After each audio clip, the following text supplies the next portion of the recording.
Hello students, welcome to this session. कैसे हैं आप लोग? उम्मीद करता हूं सभी लोग बढ़िया होंगे। जैसा कि आपने थंबनेल में देख ही लिया होगा, आज का हमारा टॉपिक क्या होने वाला है। It is about the reasoning and numerical and mental ability. क्या स्ट्रैटेजी हो सकती है इन टॉपिक्स को लेकर हमारी। एज वी ऑल नो कि यहाँ पर अगर आप प्रीवियस ईयर देखोगे तो लगभग 10 से 15 question, 10 to 15 question have been asked from these topics. Now it is important to note down that किसी भी पेपर में जहां पर 100 क्वेश्चन पूछे जाने हो, 10 to 15 question is actually 10 to 15%, है ना। And if 10 to 15% question paper is coming from a section, तो हमें उस सेक्शन को छोड़ना तो नहीं है बिल्कुल, है ना। कि अगर मैं आपसे बोलूं कि भाई ये 4 घंटे पढ़कर आपके 10 क्वेश्चन बन सकते हैं, I don't think any other topic has that weightage and the input and output ratio जो मैथ्स रीजनिंग में आपको यहां पर मिल सकता है। इट मींस 4 घंटे दीजिए मैथ्स को, 4 घंटे दीजिए रीजनिंग को और 10 क्वेश्चन बना के ले जाइए। It is a very good input and output ratio. You got my point. तो यहां पर हमारे लिए reasoning, numerical and mental ability is a very good opportunity, जहां पर हम अपने एटलीस्ट 10 to 15 क्वेश्चंस अहेड हो सकते हैं, आगे हो सकते हैं अपने कॉम्पिटिटर्स से, अपने फॉलोअर्स से। ठीक है, चलो। First of all, we'll talk about the syllabus. Now, as far I have studied the old syllabus or old, not old syllabus, previous year questions, मैंने कुछ चीज नोटिस की है। फर्स्ट, कौन कौन सी वो चीजें हैं, तो मैंने यहाँ पर वो सारे टॉपिक्स नोट डाउन कर लिए हैं आपके लिए, जो कि मुझे प्रीवियस ईयर में देखने मिले। Now what are those topics? Average, Venn diagram, profit and loss, LCM HCF, ratio and numbers. ठीक है, ratio and numbers. I have seen these topic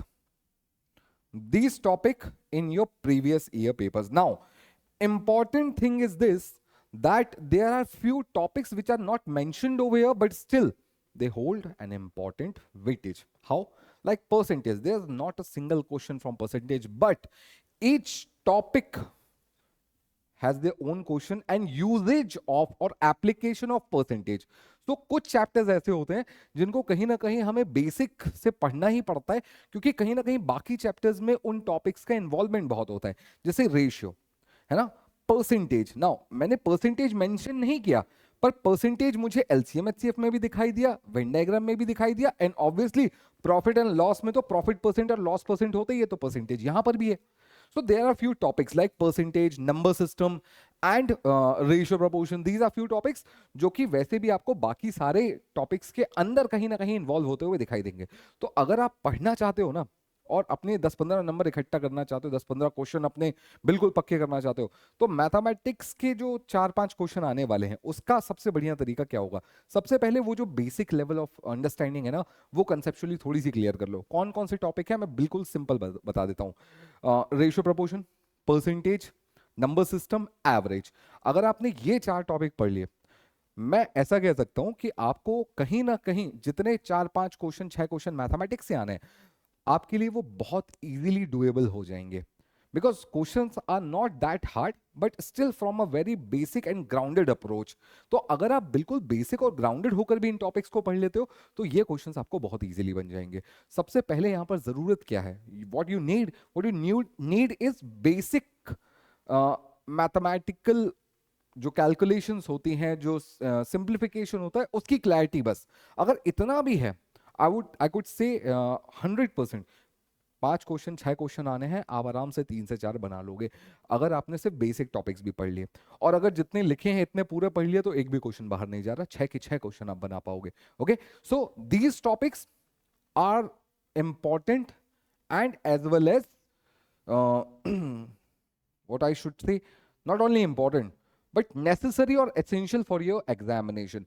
If अगर आप बाकी लोग मैथ्स में 6 में से 4 क्वेश्चन बना रहे हैं, पर आप 6 क्वेश्चन सही बना के ले पा रहे हो, वहां से आप 2 क्वेश्चन भी अगर आप आगे निकल रहे हो, तो you can you are very quite aware कि अगर आप 2 क्वेश्चन आगे निकल रहे हो, तो आप बाकियों की रेस से आप काफी आगे निकल जाते हो। क्योंकि एक टाइम के बाद एक एक 2-2 क्वेश्चंस की जो रेस होती है ना, उस पर कहीं ना कहीं सिलेक्शन और रिजेक्शन डिपेंड करने लगता है ना।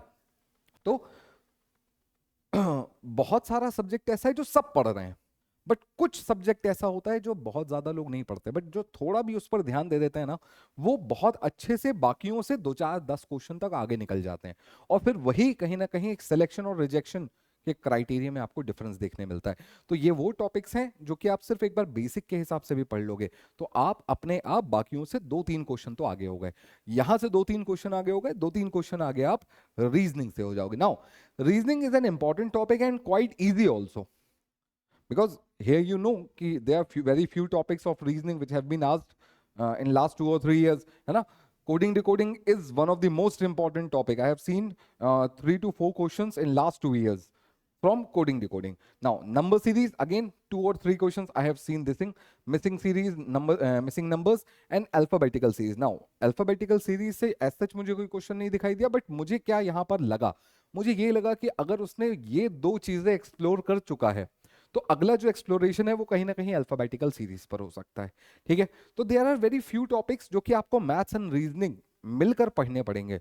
और अगर मैं आपसे पूछूं कि कितना टाइम इनको देना पड़ेगा और what time you should invest in this, तो आई वुड से अगर आप अभी से तैयारी शुरू कर ही दी होगी आपने, अगर आप अभी से किसी तरीके से एग्जाम तक कुछ 5 से 6 घंटे भी अगर आप निकाल पाए, 5 to 6 hours, I am asking very little for this, 5 to 6 hours भी अगर आप निकाल पाए, आई कैन से आपके 10 से 12 क्वेश्चन जितने भी मैथ्स एंड रीजनिंग में आने हैं वो सारे के सारे सही बनेंगे।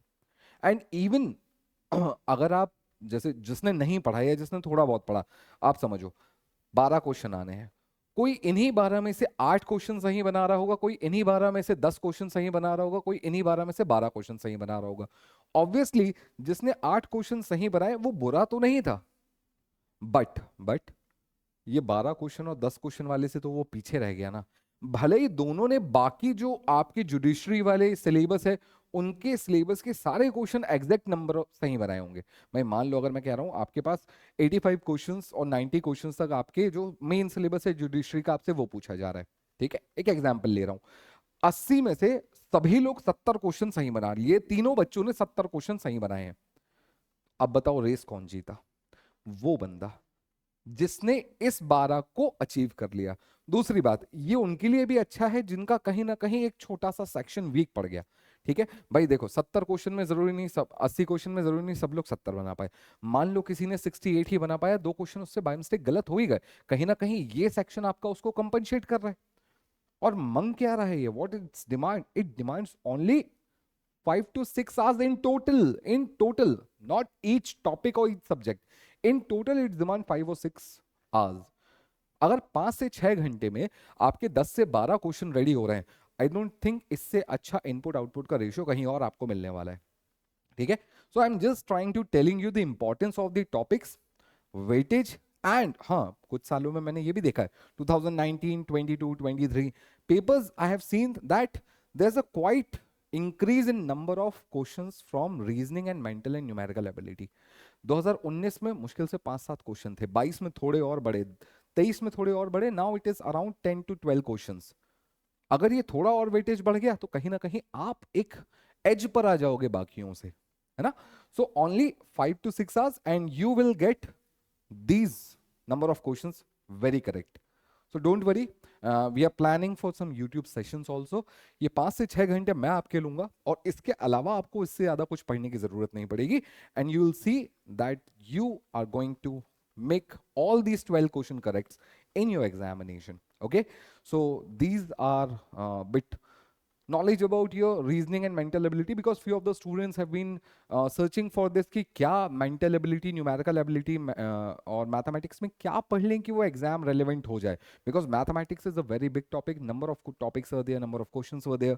Reasoning again a full-fledged subject, number of topics, number of questions are there. So what should be the specific topics that we should study so that exam relevancy भी बनी रहे और हमारा बहुत ज़्यादा time भी waste ना हो? For that I am here. These are the topics which you should study before going to exam, and it will take only 5 to 6 hours, and don't worry, I am there for you. Okay, now few important updates. Gujarat Judiciary Crash Course has been launched, और यहाँ पर आप देख सकते हैं Gujarat judiciary का जो crash course है ये लॉन्च हो चुका है। पीडब्ल्यू के एप्लीकेशन पर जाइए, एनरोल करिए, और मैं मिलूंगा आपसे सीधा क्लासरूम में। Okay, I hope you are all doing well, और मिलते हैं अगले सेशन में या सीधा क्लास में। जय हिंद, वंदे मातरम।